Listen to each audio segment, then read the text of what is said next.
উৎসব। কারো মনের খবর কে বা রাখে?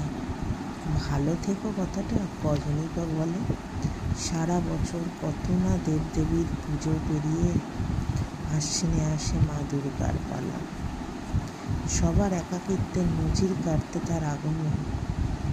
এত প্রিয়জন, তাও সেই মাটির মূর্তির কাছেই পিঠ ঠেলে করজোড়ে কত কি চাওয়া, তাই না?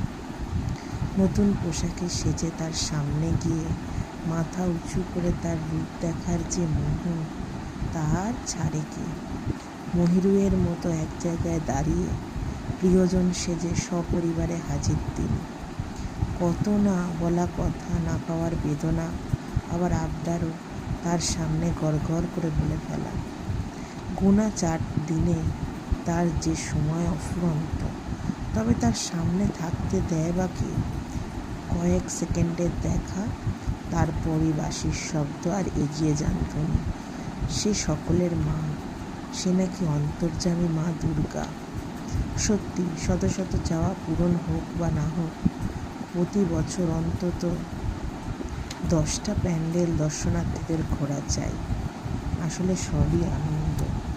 তবে এই বাচ্চা থেকে বুড়ো সবার চাওয়াটা সত্যি যদি কেউ বুঝতো, তাহলে কি আর থাকতো এত কষ্ট?